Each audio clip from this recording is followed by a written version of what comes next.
बिस्मिल्लाहिर्रहमानिर्रहीम। अस्सलाम वालेकुम स्टूडेंट। जी स्टूडेंट, उम्मीद करता हूँ कि आप सब खैरियत से होंगे।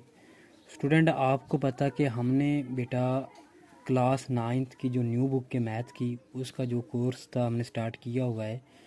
और मैंने इस जो यानी कि चैप्टर 1 है इसकी एक्सरसाइज 1.1 का इंट्रोडक्शन और 1.1 जो कंप्लीट यानी कि इस चैनल के ऊपर अपलोड मैंने कर दी है। ठीक है, तो आज का ये थर्ड लेक्चर है। ठीक है, तो ये जो थर्ड लेक्चर है इसके अंदर बेटा हम एक्सरसाइज 1.2 का इंट्रोडक्शन करेंगे और साथ में हम इसका यानी जो क्वेश्चन नंबर 1 है वो वाला कंप्लीट करेंगे। ठीक है, तो हम अब स्टार्ट करते हैं टाइम वेस्ट किए बगैर। तो आप देख सकते हैं चैप्टर यानी जो 1.2 है इसका नाम क्या है। इसके अंदर हमने पढ़ना है रेडिकल एक्सप्रेशन।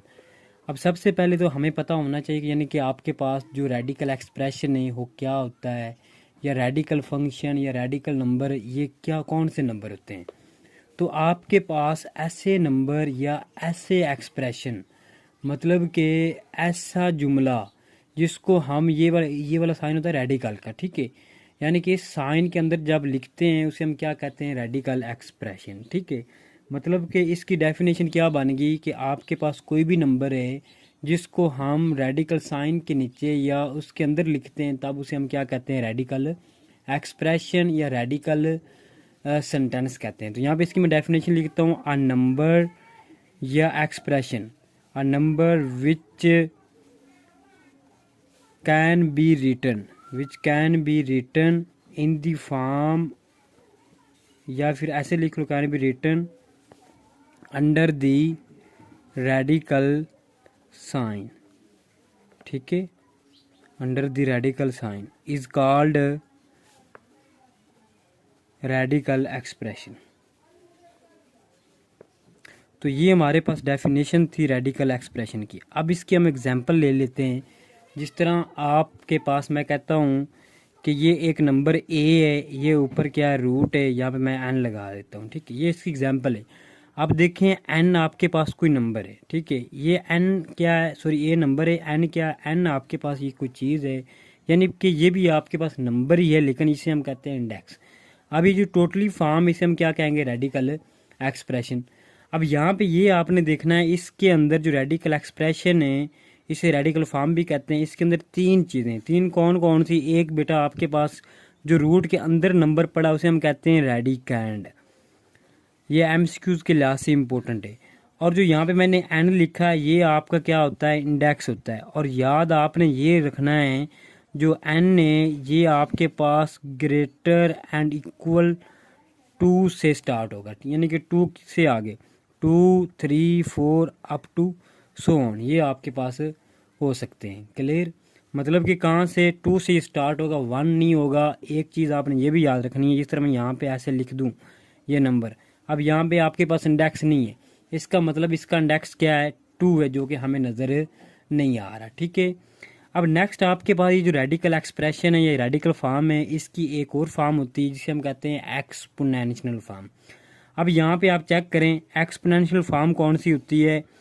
एक्सपोनेंशियल फॉर्म के नाम से ज़ाहिर हो रहा है कि आपके पास ये जो फॉर्म है ये एक्सपोनेंट की फॉर्म में होती है। एक्सपोनेंट का मतलब होता है ताकत या पावर। ठीक है, पावर भी कहते हैं, ताकत भी कहते हैं, कुव्वत भी कहते हैं इसको। मीन्स कि आपके पास कोई भी एक्सप्रेशन आ जाए जब उसको हम कुव्वत या ताकत की फॉर्म में लिखते हैं तब वो हमारा क्या बन जाता है, एक्सपोनेंशियल फॉर्म बन जाती है।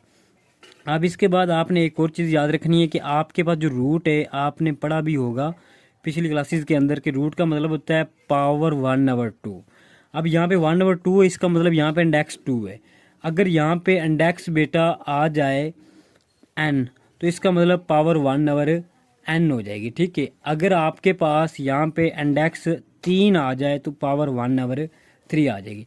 यानी कि इन सिंपल वर्ड आपने क्या करना है, आपके पास कोई भी रूट वाली वैल्यूज आ जाए उसको हम एक्सपोनेंशियल फॉर्म में कन्वर्ट कर सकते हैं। अब हम कैसे करते हैं, आपके पास जो इस तरह यही आपके पास कौन सी फॉर्म है, ये आपके पास रेडिकल फॉर्म है। अब इसी को मैं चेंज करने जा रहा हूँ एक्सपोनेंशियल फॉर्म के अंदर। अब वो कैसे करूँगा, ए आपने वैसे लिख लेना और ये जो रूट है रूट आपने ख़त्म कर देना, इसको आपने पावर की फॉर्म में लिख लेना। मीन्स कि इसकी पावर क्या आ जाएगी, 1/n। अब इस फॉर्म को हम क्या कहेंगे, एक्सपोनेंशियल फॉर्म। ठीक है। अब ये थोड़ा सा आपके पास इंट्रोडक्शन था रेडिकल एक्सप्रेशन का, ठीक हो गया। नेक्स्ट बेटा आपके पास एक टॉपिक है जो कि आपके पास क्या है, सर्ड है, ठीक है। इसके बाद अब सर्ड क्या होता है, यहाँ पे हम लिखते हैं सर्ड क्या है। सर्ड का मतलब होता है वैसे मिकदार इसम, मीन्स के ऐसा नंबर या ऐसी वैल्यूज़ जिसका हम रूट यानी कि ख़त्म ना कर सकें, उसे हम क्या कहते हैं, सर्ड कहते हैं। यानी कि डेफिनेशन क्या बन गई, a number which can not be removed, which can not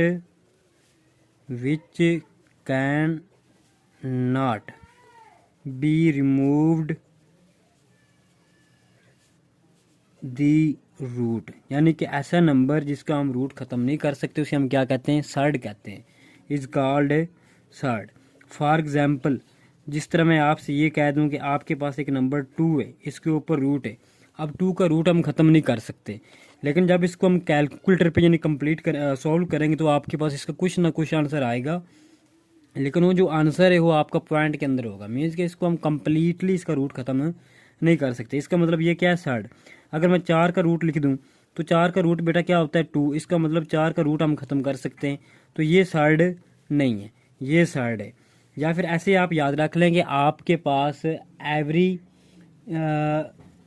perfect square number, root of every perfect square number is not surd. ये आप रिमार्क्स में लिख लो, मैं आगे लिखता हूँ ये वाली चीज़। तो या जी नेक्स्ट बेटा आपके पास मैं सर्ड का बता रहा था कि सर्ड के यानी कि आप सर्ड का क्या मतलब है कि मीन्स कि आपके पास कोई भी नंबर उसका जब हम रूट ख़त्म नहीं कर सकते, इसका मतलब वो कौन सा नंबर होगा, सर्ड होगा, ठीक है। तो यहाँ पे आपने एक चीज़ याद रखनी है, every perfect square number, every square root of perfect square number. Perfect square number भी मैं बताता हूँ कौन से होते हैं। Perfect square number is not surd, ठीक है। मतलब कि आपके पास कोई भी नंबर है, अगर बेटा आपके पास वो परफेक्ट स्केयर नंबर है तो इसका मतलब वो सर्ड नहीं है। तो याद ये रखना, जो परफेक्ट स्केयर नंबर होते हैं वो आपके पास 1 होता है, 4, जिस तरह आगे 9, ठीक है, 16, 25 और 36 अप टू सोन, क्योंकि 1 का परफेक्ट स्केयर होता है, 4 2 का होता है, 9 3 का, 16 4 का, 25 5 का, इस तरह 6 36 का होता है, ठीक है। तो नेक्स्ट आपने एक और चीज़ याद रखनी है कि every root of prime number, every root of prime number is called, prime number is called surd. मतलब कोई भी आपके पास प्राइम नंबर का रूट आ जाए उसको आपने आंखें बंद करके कहना कि ये सर्ड है, ठीक है। अब एक और चीज़ है इसके अलावा, जो सर्ड है, सर्ड को हम एक और फॉर्म में लिख सकते हैं, जो कि आपके पास कौन सी फॉर्म है, a plus B into A plus B का root is also form of surd, form of surd. मतलब कि a प्लस बी का रूट, इससे भी हम क्या कहते हैं, सर्ड की फॉर्म कहते हैं। मीन्स कि इस जैसा भी अगर आपके पास कोई दो नंबर आ जाए, एक रूट के अंदर हो, अंदर प्लस या माइनस आ जाए, या और एक रूट के बगैर हो, उसे हम क्या कहते हैं, उसे भी हम सर्ड ही कहते हैं। लेकिन यहाँ पे आपके पास ये जो फॉर्म, इसके 2 नंबर है, एक रियल नंबर है और एक सर्ड वाला नंबर है, ठीक है। तो यहाँ से बेटा आपके पास कॉन्जुगेट भी सर्ड का होता है, ठीक है, कॉन्जुगेट ऑफ सर्ड। अब कॉन्जुगेट ऑफ सर्ड क्या है, जो आपके पास रूट वाली वैल्यूज़ है, जब उसका हम साइन चेंज करते हैं, वो आपके पास जो नेक्स्ट न्यू वैल्यूज़ आती है उसे हम क्या कहते हैं, कॉन्जुगेट ऑफ सर्ड। तो यहाँ पे लिख देते हैं change the sign of, change the sign of surd, change the sign of root value. यानी कि जो रूट वाली वैल्यू जब उसका हम साइन चेंज करेंगे वो हमारा क्या होगा, कॉन्जुगेट ऑफ सर्ड होगा, ठीक, is called conjugate of surd. तो ये आपके पास था, ठीक है। अब इसकी जिस तरह आपके पास ये एक नंबर मैं कहता हूँ कि a प्लस बी का रूट, इसका हमने लेना कॉन्जुगेट, तो आपने क्या करना है, इसके ऊपर ऐसे रूट बार लगा देना, ठीक है। बार का मतलब क्या है कि कॉन्जुगेट। तो जब हमने बार खत्म करेंगे यहाँ पे प्लस से तो माइनस आ जाएगा, अगर माइनस है तो प्लस आ जाएगा, तो यहाँ पे क्या आएगा, माइनस बी और यहाँ पे क्या आएगा, रूट आ जाएगा। ठीक है, तो ये आपके पास कॉन्जुगेट ऑफ साइड था। इसके बाद बेटा हमने एक और वर्ड सीखना है जो कि रैशनलाइजेशन है। अब हो क्या है रैशनलाइजेशन, वो बेटा आपके पास ये है कि जो रैशनलाइजेशन है ये लफ्ज़ निकला है रैशनलाइज से, सॉरी रैशनल से निकला है। ठीक है, अब हमें पता है रैशनल का मतलब होता है P/Q की फॉर्म। मीन्स कि कोई भी नंबर जब उसको हम P/Q की फॉर्म में लिखते हैं तो हमारे पास क्या होता है, रैशनलाइजेशन, यानी कि वो रैशनल नंबर होता है। अब रैशनलाइज क्या करते हैं, रैशनलाइज हमने करना है जहाँ भी आपको ओवर की फॉर्म में साइड नज़र आ जाए तो आपने क्या करना है, साइड को ऊपर लेके जाना है। यानी कि ऊपर क्यों लेके जाना है, क्योंकि हमें नीचे जो साइड है वो ठीक अच्छा नहीं लगता। ठीक है, बस ये आपने याद रखना है। जहाँ पे भी आपको नीचे साइड नज़र आ जाए आपने क्या करना है, साइड को यानी कि ऊपर लेके जाना है। जब ऊपर लेके जाएंगे उसका जो प्रोसीजर होगा वो होगा रैशनलाइजेशन। अब जो रैशनलाइजेशन है इसका एक्चुअल में मतलब ये है कि आपने कोई भी आपके पास वैल्यूज़ है, जिस तरह मैं 2 लिख लेता हूँ, अगर 2 को 3 के साथ मल्टीप्लाई करवा दूँ और 3 के साथ डिवाइड करवा दूँ तो 2 पे कोई फ़र्क नहीं आएगा। अब यहाँ पे मैंने क्या किया, रैशनलाइज किया। ठीक है, किसके साथ किया है, 3 के साथ। अब यहाँ पे 2/3 है ना, मल्टीप्लाई 3/3, मैंने 3 के साथ ही रैशनलाइज को किया। इसका मतलब ये जो नीचे नंबर उसी के साथ मल्टीप्लाई उसी के साथ डिवाइड, तो आपके पास जो नेक्स्ट वैल्यूज़ आएगी उस पर कोई फ़र्क नहीं आएगा। इस अमल को हम क्या कहते हैं, रैशनलाइज कहते हैं। ठीक है, तो हम इस जैसे क्वेश्चन करेंगे साइड वाले हो, ये कहेगा कि रैशनलाइज दी डिनोमिनेटर। डिनोमिनेटर का मतलब होता है नीचे वाला नंबर और न्यूमरेटर ऊपर वाला। जिस तरह यहाँ पे मैंने क्या किया, डिनोमिनेटर को रैशनलाइज करवाया, मतलब जो नीचे नंबर है उसी के साथ मल्टीप्लाई उसी के साथ डिवाइड करवाया। अब यहाँ पे एक चीज़ आपने ये याद रखनी है, अगर नंबर के अंदर प्लस या माइनस आ जाए, जब आपने उसको रैशनलाइज करवाना है तो साइन चेंज करके, यानी कि अगर जमा है तो आपने माइनस करके उसी के साथ मल्टीप्लाई करवाना है, उसी के साथ डिवाइड। अगर प्लस है तो माइनस करना है, अगर माइनस है तो प्लस करना है। ठीक है, अब हम इसकी करते हैं क्वेश्चन, यानी क्वेश्चन नंबर 1 करेंगे अभी हम बेटा। इसके बाद रैशनलाइजेशन के बाद आपने कुछ रिमार्क्स याद रखने हैं। रिमार्क्स से मुराद है फार्मूला आपका, मीन्स कि आपने फार्मूले 3 फार्मूलेज हैं ये आपने याद रखने। ठीक है, फार्मूला। अब नंबर 1 पे आपके पास ये फार्मूला है a/b का होल स्क्वायर। अब यहाँ पे a/b मैंने लिखा है, a का मतलब है कोई नंबर, b का भी मतलब है कोई नंबर, मीन्स कि ये आपके पास कोई भी डिफरेंट नंबर हो सकते हैं। तो यहाँ पे आपने ऐसे याद रखना, ये फर्स्ट वैल्यूज़ है, ये क्या है, सेकंड वैल्यूज़ है, और ऊपर क्या है, होल का स्क्वायर। अंदर प्लस या माइनस आ जाए और होल का स्क्वायर आ जाए, तब आपने जो कोई भी आपके पास रकम होगी आपने उसको कैसे एक्सपेंड करना है। तो ये देखें, ये फर्स्ट वैल्यूज़ आपने कैसे लिखना है जी, पहली वैल्यूज यानी कि फर्स्ट का स्क्वायर प्लस दूसरी वैल्यूज़ का स्क्वायर, आगे +2 फार्मूले का पहली वैल्यूज़ मल्टीप्लाई दूसरी, पहली a दूसरी b, यानी कि ये a पहली ये b दूसरी। ठीक है, इनके ऊपर स्क्वायर नहीं आएगा। ठीक है, पहले आपने पहली वैल्यूज़ का स्क्वायर लिखना है प्लस दूसरी का स्क्वायर +2 फार्मूले का पहली वैल्यूज़ मल्टीप्लाई दूसरी। इसी तरह आपके पास सेकंड फार्मूला है माइनस वाला, a - b का होल स्क्वायर।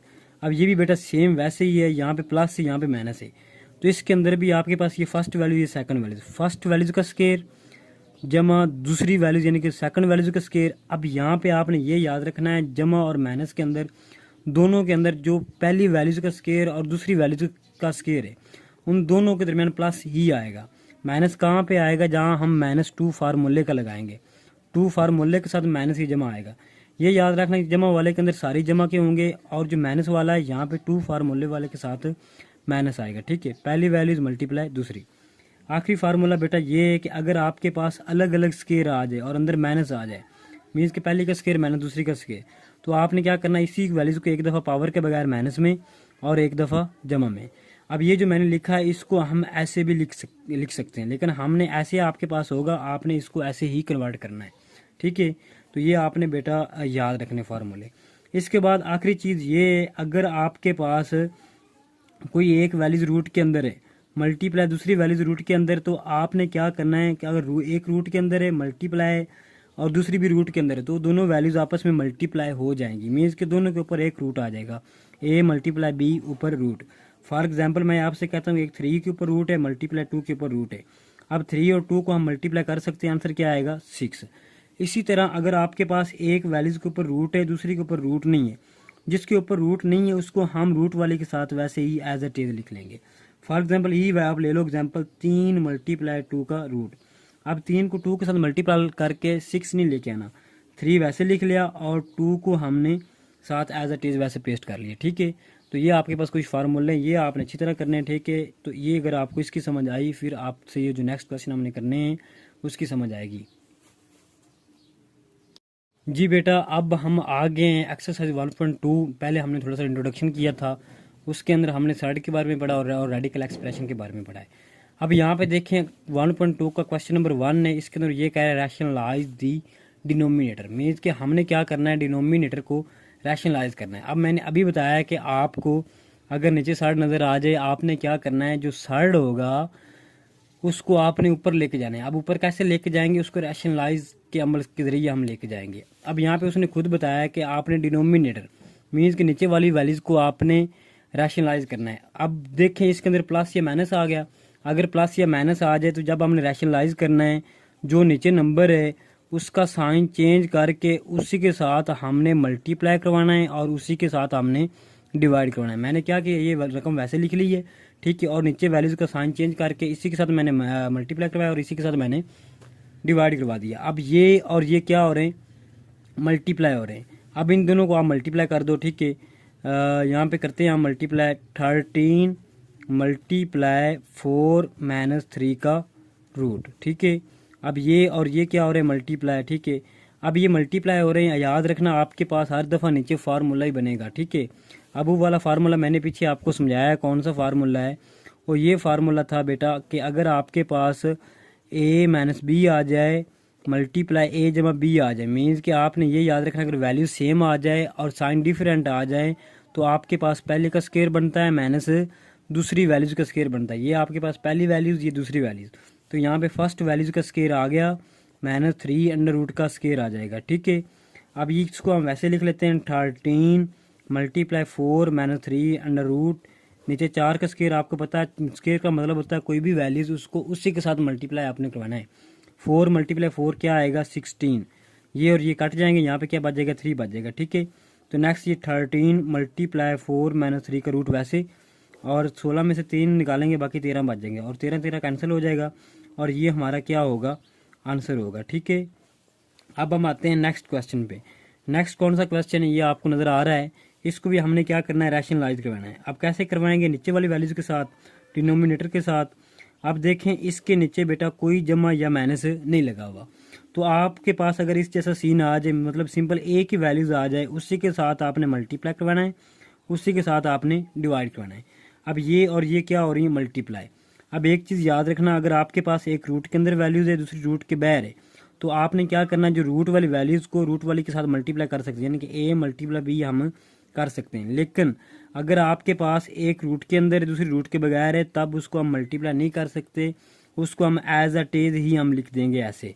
तो यहाँ पे हम करते हैं 3 को मल्टीप्लाई करें 2 के साथ, 3 2 ज़ा, बल्कि पहले आप सॉरी ऐसे लिख लो, 2 अंडर रूट प्लस 5 का रूट मल्टीप्लाई 3 का रूट। अब नीचे क्या बन जाएगा, स्केयर, 3 अंडर रूट का स्केयर आ गया। अब 3 को अंदर मल्टीप्लाई करो, 3 2 6, यहाँ पे 6 का रूट आ गया, 3 5 15, यहाँ पे 15 का रूट आएगा, ये और ये कैंसिल हो जाएगा, यहाँ पे 3 आ जाएगा, ये हमारा क्या आ गया, आंसर आ गया। ठीक है, नेक्स्ट आते हैं नेक्स्ट क्वेश्चन पे। नेक्स्ट आपके पास क्वेश्चन नंबर 3 है। अब देखें इसको भी हमने क्या करना है, रैशनलाइज करना है। ये सेम जिस तरह हमने पिछला क्वेश्चन किया सेम वैसे ही है। ठीक है, तो यहाँ पे क्या करेंगे, रैशनलाइज, एक दफ़ा सारी वैल्यूज़ वैसे लिख लेते हैं। ठीक है, 5 का रूट मल्टीप्लाई करेंगे नीचे वाली वैल्यूज़ के साथ, यानी कि 5 के रूट के साथ मल्टीप्लाई, इसी के साथ हम डिवाइड करेंगे। ये और ये क्या हो रहा है, मल्टीप्लाई 2 रूट माइनस 1 मल्टीप्लाई 5 का रूट, नीचे 5 के स्केयर का स्केयर रूट का स्केयर आ जाएगा। अब इसको इसके साथ भी मल्टीप्लाई करना है, 5 2 ज़ा 10 रूट माइनस 5 को 1 के साथ करवाएंगे तो आपके पास आंसर वही आ जाएगा, ये और ये कट जाएंगे और नीचे 5 आ जाएगा। ठीक है, ये हमारा क्या है, आंसर है। क्लियर है बेटा। नेक्स्ट आपके पास क्वेश्चन नंबर 4 है, तो ये थोड़ा सा डिफ़िकल्ट है, इतना डिफ़िकल्ट भी नहीं है कि यानी कि इसको हम सॉल्व ना करें। तो यहाँ पे चेक करें, हमने क्या करना है, रैशनलाइज। अब देखें इसके अंदर बेटा क्या आ गया, यानी कि जमा आ गया। तो अगर जमा या माइनस आ जाए, जब हमने रैशनलाइज करना है, जो नीचे वाले वैल्यूज उसी के साथ हम उसका साइन चेंज करके मल्टीप्लाई भी करेंगे और उसी के साथ हम डिवाइड भी करेंगे। अब ये और ये क्या बन गया, फार्मूला। मैंने पीछे बताया आप लोगों को, अगर आपके पास सेम वैल्यूज यानी कि a माइनस बी आ जाए, मल्टीप्लाई फिर a माइनस बी आ जाए, वैल्यूज़ भी सेम आ जाए, साइन भी सेम आ जाए, देन आपके पास वो होल स्केयर बनता है a माइनस बी का होल स्केयर। अगर वैल्यूज सेम हो लेकिन साइन डिफरेंट हो, फिर आपके पास पहले का स्केयर मीन्स के फर्स्ट वैल्यूज का स्केयर और आगे अंदर माइनस दूसरी वैल्यूज का स्केयर आएगा। ठीक है, तो ये और ये क्या बन जाएगा फार्मूला 6 माइनस 4 इंटू 2 का रूट, ऊपर क्या बेटा आ जाएगा स्केयर आ जाएगा। नीचे आपके पास ज़रब का फार्मूला बन जाएगा 6 का स्केयर माइनस 4 इंटू 2 का रूट का स्केयर आ जाएगा। ठीक है, अब ये स्केयर ये फार्मूला हम ओपन कर देंगे। ठीक है, ये कौन सा फार्मूला यहाँ पे फिर मैं आपको रिवाइंड करवा दूँ, a माइनस बी का होल स्केयर। तो यहाँ पे ये पहली फर्स्ट वैल्यूज़, ये क्या है सेकंड वैल्यूज़। यहाँ पे हम लिख लेते हैं पहली वैल्यूज़ का स्केयर जमा दूसरी का स्केयर, ठीक है, जमा 2 फार्मूले का पहली वैल्यूज़ मल्टीप्लाई दूसरी वैल्यूज़। ठीक है, तो यहाँ पे 6a है, 4 इंटू 2 का रूट क्या है b है। तो यहाँ पे इसको हम ओपन करते हैं 6 का रूट सॉरी 6 का स्केयर प्लस 4 इंटू 2 रूट का स्केयर आ जाएगा। ठीक है, माइनस 2 फार्मूले का पहली वैल्यूज़ मल्टीप्लाई दूसरी वैल्यूज़। ठीक है, ये पहली आपके पास 6 है, ये बेटा आपके पास एक ही वैल्यूज़ है। ठीक है, नीचे आपको पता है 6 का स्केयर क्या होता है 36। ये जो स्केयर है ये 4 का भी स्केयर है और 2 के रूट का भी स्केयर है। 4 का स्केयर क्या आ जाएगा 16 और इसका इसके साथ कैंसिल हो जाएगा, यहाँ पे 2 बच जाएगा। गेन यहाँ पे 36 बन जाएगा 6 का स्केयर। ये भी फिर वही काम जो हमने नीचे किया, 4 का स्केयर क्या होता है 16, 2 का स्केयर रूट के साथ कैंसिल हो जाएगा, माइनस 2 6 12, 12 4 48।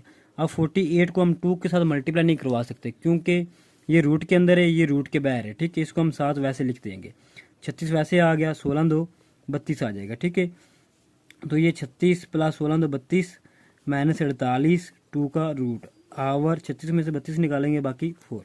अब ये भी काउंटिंग ये भी काउंटिंग, अब ये काउंटिंग नहीं, ये रूट वाली वैल्यूज है। अगर यहाँ पे कोई रूट वाली होती 2 की रूट वाली, वो ऐड या सब्ट्रैक्ट हो जानी थी। और काउंटिंग वाली काउंटिंग में इस्तेमाल ऐड या सब्ट्रैक्ट होती है। सिंपल आपने ऐसे याद रखना, फैमिली यानी कि फैमिली ये काउंटिंग फैमिली है, ये रूट फैमिली है। तो ये फैमिली कितने होगी भाई 50 नहीं 68 और ये 48 2 का रूट वैसे आ जाएगा नीचे 4। अब ये जो 4 है ये बेटा आपका एलसीएम है। हम क्या करेंगे एलसीएम को अलग अलग कर लेते हैं, 68 और 4 माइनस 48 और 4 2 का रूट वैसे। अब यहाँ पे इसकी हम कैंसिलेशन कर देते हैं, 4 1 ज़ा 4 4 7 ज़ा 28, यहाँ पे 17 और 1 आ गया।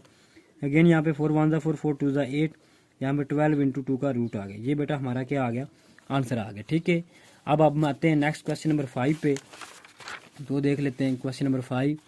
तो ये बेटा आपके पास सॉरी ये हमने कर लिया, ये क्वेश्चन नंबर 5 है।